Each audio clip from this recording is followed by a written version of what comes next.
반갑습니다. 이보다 조금 더 할 뿐입니다. 이번 영상에서는 롤링 모션에 대해 알아보도록 하겠습니다.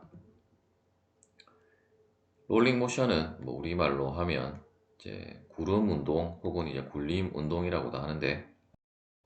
이제 그림에 보시는 것처럼 이러한 어떤 구형의 물체가 이제 어떤 미끄럼 없이 이제 이렇게 굴러서 이제 이렇게 이동을 하는 운동을 그 롤링 모션이라고 할 수가 있겠습니다. 우리가 이제 롤링 모션을 한번 분석을 해보면, 이제 다음에 보시는 것처럼 이러한 퓨어 로테이션과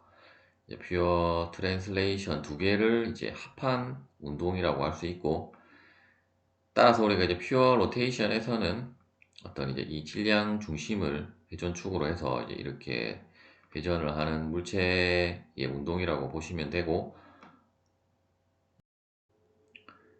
그때 이제 어떤 이 물체의 반지름을 R이라고 하고, 이제 어떤 각속도를 오메가라고 하면,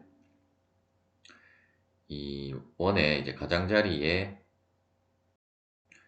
그 선속도 V는 이제 R 오메가로 표현을 할 수가 있을 것입니다.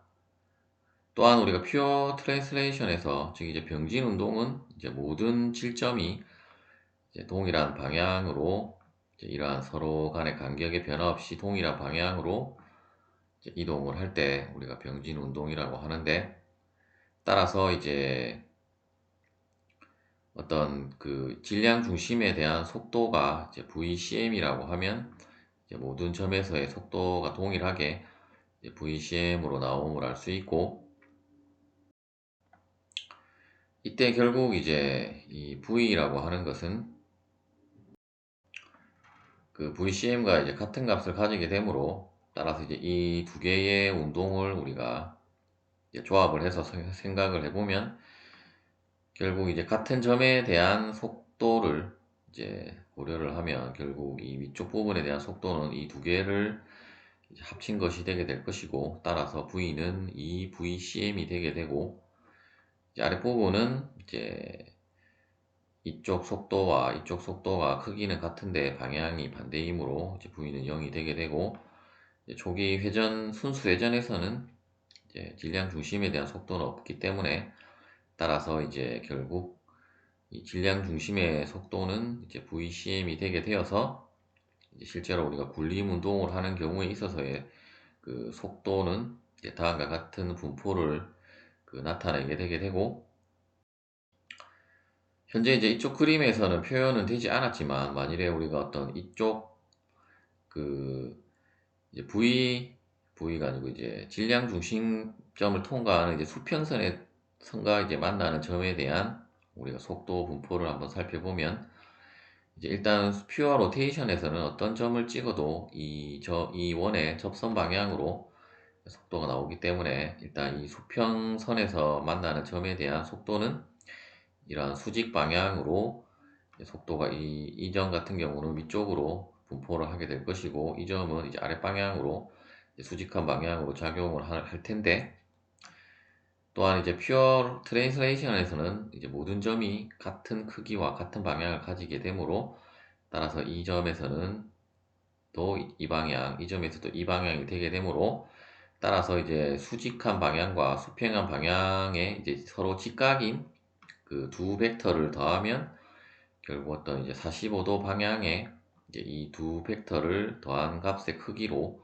나오게 될 것이고, 일단 최대값은 이 위점에서 가장 최대값이 나옴을 알 수 있을 것이고, 점점 이제 여러분들이 그러한 식으로 벡터합과 이제 방향을 이제 고려를 해서 정해보면, 이제 점이 아래쪽으로 갈수록 이제 속도의 크기는 작아지다가 이제 점점 커지고, 방향은 이제 이쪽 부분에서는 45도, 물론 뭐 각도는 어떻게 변하는지 모르겠지만, 이제 기본적으로 이쪽 부분이 45도이기 때문에 이제 점점 갈수록 이제 수평 방향으로 갈 것이고, 이쪽은 다시 이제 반대 방향으로 이러한 식으로 이제 벡터가 그 분포를 함을 알 수가 있을 것입니다. 또한 우리가 이제 VCM이라고 하는 것은 이제 ds dt인데,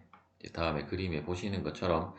실제 이제 질량 중심이 이동한 거리를 우리가 S라고 하면, 어떤 우리가 이 그 바닷가 이제 접촉한 부분의 점을 우리가 P라고 하면 이 P가 이동한 경로도 실제로는 이제 이 S와 같아야 하므로 따라서 이제 S는 결국 이 부채꼴의 호의 길이와 동일한 값이 되게 되므로 따라서 이제 S는 Rθ가 되게 되고 다시 이제 우리가 S 대신에 Rθ를 대입을 하면 일단 R은 상수이기 때문에 결국 VCM은 R dθ dt가 되게 되고 dθ dt는 결국 그 각속도 오메가이므로 따라서 VCM은 이제 R 오메가로 표현을 할 수가 있습니다. 이제 가속도 같은 경우는 결국 이제 질량 중심에 대한 가속도는 결국 VCM을 시간에 대해서 이제 미분을 해주면 되기 때문에 VCM 대신에 R 오메가를 대입을 하면 다시 이제 ACM은 이제 R 곱하기 D 오메가 DT이므로 결국 D 오메가 DT는 이제 각 가속도가 되게 되므로 따라서 ACM은 이제 R 알파가 되겠습니다. 구르는 물체의 그 회전 운동 에너지에 대해 알아보도록 하겠습니다. 먼저 이제 이렇게 굴러가는 상황을 보기 전에 우리가 앞서 이제 다음과 같이 구르는 물체에 있어서의 속도 벡터는 다음과 같이 분포를 함을 알 수 있었는데 이제 P점에 대한 우리가 P점이 실제로는 이제 어떤 바닥과 접촉을 해서 구르기 때문에 어떤 P점에 대한 우리가 회전 운동 에너지는 다음과 같이 K는 2분의 1 IP 오메가 제곱으로 표현을 할 수 있고 다시 IP는 우리가 평행축 정리에 의해서 ICM 플러스 MR 제곱이 되게 되는데 따라서 이제 이 값을 이제 IP 대신에 대입을 해서 이제 식을 정리를 해보면 이제 회전 운동 에너지 K는 이제 2분의 1 ICM 오메가 제곱 플러스 2분의 1 MR 제곱 오메가 제곱인데 결국 R 오메가는 VCM과 같기 때문에 따라서 이제 다시 식을 정리를 하면 이제 K는 2분의 1 ICM 오메가 제곱 플러스 2분의 1 MVCM의 제곱이 되게 되고 이제 바로 이 식이 이제 구르는 물체에 대한 이제 토탈 운동 에너지가 되겠습니다. 즉 어떤 물체가 이렇게 회전해서 굴러가는 상황에 있어서의 우리가 운동 에너지를 구하라고 하면 이제 굴러가기 때문에 실제로 이 질량 중심에 대한 속도도 있을 것이고 또한 구르기 때문에 이 물체의 형상에 의한 즉 이제 회전 관성에 의한 그 운동 에너지도 있기 때문에 따라서 이제 그 두 개를 더해 준 것이 이제 토탈 키네틱 에너지라고 보시면 되고 또한 이제 여러분들이 뭐 암기할 식은 이제 이 식을 암기를 하시면 되고 이제 아래의 식들은 이제 이 식을 토대로 이제 유도를 한 식들인데 우리가 이제 오메가 같은 경우도 결국 VCM은 R 오메가에서 결국 이제 오메가는 이제 다음에 보시는 것처럼 VCM 나누기 R이기 때문에 따라서 이제 이 식에서 우리가 이제 2분의 1과 VCM을 묶어서 표현을 하면 결국 K는 다음에 식과 같이 조금 더 간단하게 식을 정리를 할 수가 있고 또한 우리가 어떤 뭐 실린더라든지 혹은 뭐 그 구라고 하면 이제 질량 중심에 대한 그 회전 관성 모멘트 값들도 이제 그 테이블로 정리가 되어져 있기 때문에 이제 그 값들을 또 대입을 하면 식을 또 더 간단하게 즉 이제 질량 m이 또 그 공통 인수가 되어서 이제 묶어져 나올 수 있기 때문에 이제 더 간단하게 식을 정리를 할 수가 있을 것이고 어쨌든 여러분들이 이제 기본적으로 암기를 해야 될 식은 이제 이 식을 암기를 하시면 되겠습니다. 또한 이제 다음과 같은 각도 시타의 경사면을 이제 이렇게 굴러서 그 물체가 그 운동하는 경우에 있어서의 우리가 역학적 에너지를 한번 생각을 해보면 어떤 이제 마찰을 우리가 고려를 하지 않는다라고 하면 이제 역학적 에너지는 보존이 되기 때문에 다음에 식이 성립을 하게 될 것이고 초기 이제 정지 상태에서 우리가 시작을 했다라고 가정을 하고 이제 식을 한번 전개를 해보면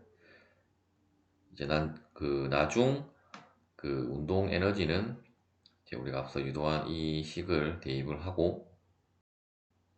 이제 초기에는 우리가 뭐 그 정지 상태에서 시작을 했다라고 하면 이제 속도 V가 0이 되게 되므로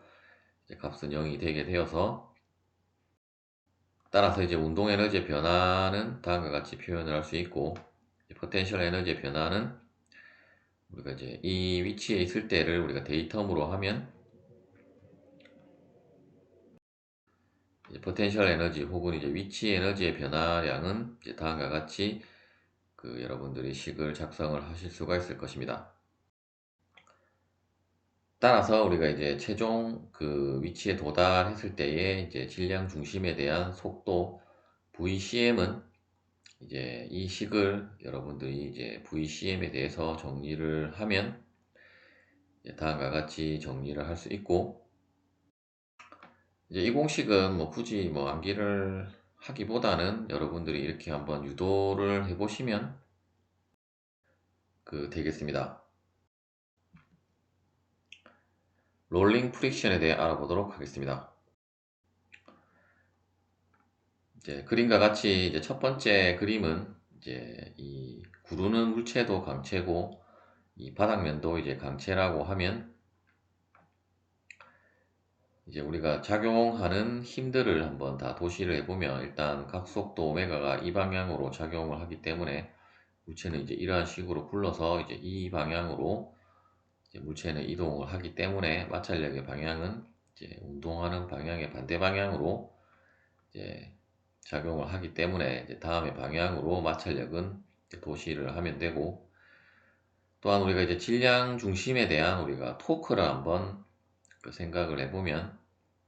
이제 이 경우에 있어서는 결국 이제 수지 강량 N과 이 물체의 무게 mg는 모두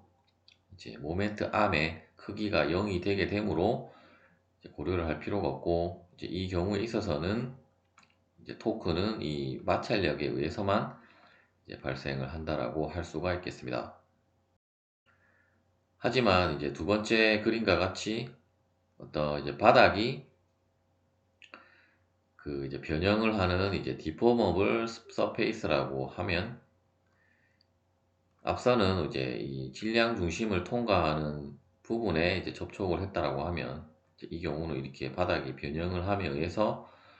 물론 이제 이 점을 우리가 정확하게 찾는 것도 어렵겠지만 어쨌든 이 질량 중심을 통과하는 부분에 그 마찰력과 수직 강력이 작용을 하는 것이 아니라 물론 이 F와 N은 어떤 이제 이 접촉한 면에 작용하는 힘의 이제 토탈한 값이라고 이제 보시면 되겠고 어쨌든 이제 이 점에 작용을 함에 의해서 이 경우는 이제 마찰력에 의한 토크뿐만 아니라 이 수직 강력 N에 대한 토크도 이제 발생을 하기 때문에 어떤 이제 우리가 역학적 에너지에 이제 그 역학적 에너지가 이제 보존이 되지 않는다라는 것을 알 수 있는데 하지만 우리가 어떤 실제 상황에 있어서 이제 이 경우는 우리가 좀 과도하게 변형한 그림으로 이제 그렸을 뿐 실제 어떤 그 이 질량 중심으로부터 거리가 즉 이제 모멘트 암의 크기가 굉장히 미소하기 때문에 대부분의 경우는 우리가 A번처럼 가정을 하고 이제 문제를 풀어도 상관은 없겠습니다. 즉 이제 다시 말하면 우리가 이제 일반적인 그 정지 마찰력이나 혹은 이제 운동 마찰력과 달리 이제 롤링 프릭션은 그 값이 아주 미소하기 때문에 따라서 우리가 어떤 베어링과 같은 그 기계 요소를 제작을 할 때는 이제 이러한 굴림 마찰을 최대한 활용을 해서 제작을 한다라고 보시면 되겠습니다. 예제를 풀어보도록 하겠습니다. 그림과 같이 이제 이러한 구형이라고 하기보다는 어떤 실린더 형태의 이제 원통형의 이제 스풀이 이제 굴러가는 상황에 있어서 이제 이렇게 굴러가는데, 이제 이 스풀 축에 다음과 같이 이제 줄이 감겨져 있고, 이제 스풀 축에 감긴 줄을 이제 어떤 사람이 이쪽 방향으로 이제 T라는 힘으로 잡아 당겨서 이제 L만큼 이제 미끄럼 없이 이제 굴렀을 때, 이 스풀의 질량 중심에서의 이제 속도 VCM과 그리고 이제 구름 마찰력을 구하라는 문제가 되겠습니다. 먼저 이제 이 문제 같은 경우는 우리가 이제 어떤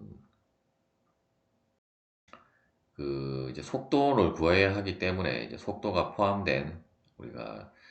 그 역학식들을 한번 살펴보면, 이제 그 운동 에너지, 2일 운동 에너지 정리가 있고, 따라서 이제 이 문제는 첫 번째 이제 속도를 구하는 문제는 이제 2일 운동 에너지 그 정리를 활용해서 이제 문제를 푸는 그 문제라고 보시면 되고, 어떤 우리가 이제 시간을 구하라고 하든지 이제 그러한 것이 나오면 이제 시간이 들어가는 그 식은 또 우리가 이제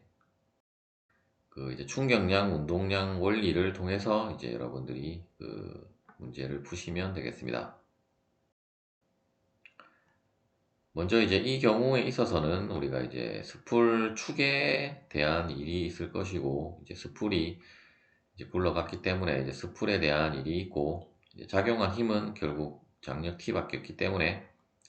일단 우리가 두 개의 일을 이제 더한 것이 이제 토탈 워크라고 보시면 되고,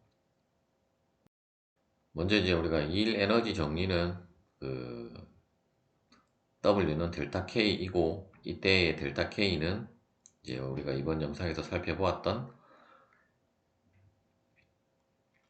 이제 델타 K 트랜스레이션과 이제 델타 K 로테이션이라고 되어 있는데, 우리가 앞서 살펴본 이제 이 식이라고 생각을 하시면 되겠습니다. 혹은 이제 뭐 델타 KR 토탈이라고 뭐 간단하게 적으셔도 되겠고, 먼저 이제 이 그 스풀 축이 그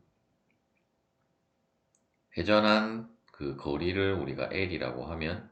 그 L은 이제 R 시타가 되게 될 것이고, 즉 이제 이 점선으로 표현된 부분에 이제 이렇게 길이 L만큼 이동했을 때 실제 이제 이동 경로 값을 우리가 스몰 l이라고 하면 부채꼴 호의 길이이기 때문에 이제 R 시타이고, 또한 이제 그 R 시타에서 지금 다음 그 식으로 된 것은 결국 스풀도 L만큼 이동했는데, 이제 스풀에 대한 그 이동 경로에서도 이제 결국 라지 R 그 시타가 되게 될 건데, 즉 이제 길이 L은 우리가 앞서 살펴봤던 대로 이제 길이 그 수평 방향 이동 거리 L은 이제 R 시타에서 결국 이제 이 스풀 축에 이동한 그 경로에 대한 시타 값과 전체 이 스풀에 대한 그 시타는 동일하기 때문에, 따라서 이제 그 L은 그 R 시타에서 이제 시타 대신에 그 R분의 L을 이제 대입을 하면 결국 스몰 l도 이제 라지 R 분의 스몰 r 곱하기 L로 이제 표현을 할 수 있고, 결국 이제 이 스몰 l이라고 하는 것은 우리가 이제 실제 일을 계산할 때는 힘의 방향과 그 동일한 일치가 되는 변이 방향을 잡아야 되기 때문에, 결국 이제 그 줄이 그 이 방향으로 이동한 값은 결국 이 스풀축이 그 이동한 경로값 L과 같기 때문에, 따라서 이제 T 곱하기 그 스몰 l이 이제 이 스풀축에 대한 일이라고 할 수 있고, 또한 이제 스풀에 대한 일은 결국 이제 L 곱하기 그 T가 되게 되므로, 일단 이제 전체 이동 거리를 이제 이 풀이에서는 그냥 다음과 같이 L 플러스 라지 L로 표현을 한 거고, 결국 이제 스몰 l이 다음에 이제 R분의 그 스몰 r 곱하기 L이므로 이제 그 스몰 l 대신에 이 값을 대입을 해서 정리를 해보면 이제 L 곱하기 1 플러스 R 스몰 R 나누기 라지 R로 되게 되고, 따라서 이제 토탈 워크는 이 장력 T 곱하기 결국 이 전체 이동 거리이기 때문에, 따라서 이 거리가 이 값이었으므로 이 값을 곱해준 값이 되게 되고, 따라서 이제 이 값은 우리가 이제 델타 K이므로 델타 K는 다음과 같이 정리를 할 수가 있을 것입니다. 만약에 어떤 실제 문제를 풀어라고 하면 여기서 여러분들이 또 이제 결국 오메가는 뭐 스풀축이나 스풀이나 동일할 건데, 이 그 회전 관성 모멘트를 이제 어떤 값을 취하느냐를 헷갈려 하시는 분들이 있을 텐데, 결국 전체 토탈 워크이기 때문에 이 스풀축에 대한 회전 관성 모멘트와 이 스풀에 대한 회전 관성 모멘트를 모두 합한 이제 토탈 회전 관성 모멘트가 들어간 거라고 보시면 되겠습니다. 따라서 이제 이 식을 통해서 이제 오메가 대신에 또 이제 오메가를 이제 VCM으로 표현한 식으로 이제 대입을 해서 이제 정리한 식이라고 보시면 되고, 따라서 우리가 이제 VCM에 대해서 이제 묶어서 이제 식을 정리를 해보면, 이제 VCM은 루트 이제 M 곱하기 1 플러스 I 나누기 MR 제곱분의 2 곱하기 TL 곱하기 1 플러스 이제 그 라지 R분의 스몰 R로 이제 표현을 할 수가 있겠습니다. 두 번째 이제 그룹 마찰력 같은 경우는 이제 현재 이제 풀이에서는 뭐 이제 충격량, 운동량 원리부터 나왔지만, 이제 실제로 여러분들이 문제를 풀 때는 이제 자유물체도부터 먼저 도시를 해야 되고, 만일에 어떤 그 일 운동 에너지 정리나 이제 충격량, 운동량 그 정리를 사용하지 않고 이제 뉴턴의 제2법칙만으로 이제 문제가 풀린다라고 하면 이제 그것만으로 풀어도 되고, 만일에 그 부분에서 문제가 풀리지 않는다라고 하면 이제 다음에 정리들을 이제 사용을 하면 되는데, 일단 이 문제는 이제 그 뉴턴의 제2법칙만으로는 우리가 일단 가속도를 그 계산을 할 수가 없기 때문에, 가속도는 물론 이제 초기 정지 상태에서 출발했다라고 하면 이제 가속도도 뭐 구할 수는 있겠지만, 우리가 이제 그 운동학 방정식을 통해서 이제 구할 수는 있지만, 일단 그 책 풀이대로 진행을 해 보도록 하겠습니다. 일단 운동량이 아니고 이제 충격량, 운동량 정리에 의해서 이제 운동량의 변화는 이제 충격량과 같은 값을 가지게 되므로, 일단 초기 이제 정지 상태에서 이제 출발했기 때문에 이제 초기 운동량은 0이고, 일단 L만큼 이동했을 때의 운동량을 우리가 이제 MVCM이라고 하고, 그리고 이제 충격량 같은 경우는 결국 각각의 힘에다가 이제 델타 T를 곱해준 값이 되게 되는데, 이때 이제 힘은 이제 이쪽 방향의 장력 T와 마찰력은 이제 반대 방향으로 작용을 하고 있기 때문에 마이너스 F로 표현을 하면, 일단 걸린 시간 델타 T는 동일하므로 이제 다음과 같이 표현을 할 수가 있을 것입니다. 이때 이제 우리가 지금 VCM은 앞서 식에서 구했고, 그리고 뭐 장력 T도 일단 우리가 알고 있는 힘이라고 가정을 하면, 우리가 마찰력을 구하는 것이기 때문에 현재 모르는 미지의 값은 F와 델타 T인데, 만일에 이제 이 그 스풀이 이제 등가 속도 운동을 했다라고 하면 결국 델타 T라고 하는 것은 이제 전체 이동 거리가 이제 L로 나와 있기 때문에 결국 VCM의 평균 속도는 이제 L 나누기 델타 T인데, 따라서 델타 T는 L 나누기 이제 VCM의 에버리지인데, 또한 우리가 이제 평균 속도라고 하는 것은 이제 결국 초기 가속도가 일정하다라고 할 때 이제 초기 속도에다가 나중 속도를 더한 것에다가 이제 2를 나눠주면 우리가 평균 속도로 이제 계산을 할 수가 있었고, 따라서 이제 그 개념에 의해서 결국 초기 속도는 0이 되게 되므로 이제 여기서는 이제 VXF라고 되어 있는데 결국 이제 VXF가 이제 VCM이므로 따라서 이제 VCM 나누기 2인데 이제 그 값을 이제 그 VCM 그 에버리지 대신에 대입을 하면 결국 델타 T는 VCM 분의 2L이 되게 됨을 알 수 있고, 따라서 이제 그 값을 일단 대입을 하면 이제 아래에 식과 같고, 다시 이 식을 우리가 F에 대해서 식을 정리를 해보면 이제 F는 T-MVCM 제곱 나누기 2L이 되겠습니다. 다시 우리가 VCM을 우리가 앞서 구했기 때문에 이제 그 값을 대입을 하면 일단 아래와 같은 식이 되게 되고, 일단 t가 이제 공통적으로 들어가 있기 때문에 이제 식을 정리를 하면 최종적으로 마찰력 F는 이제 t 곱하기 그 i-mrr 나누기 1 플러스 mr 제곱으로 이제 표현을 할 수가 있겠습니다. 시청해주셔서 감사합니다.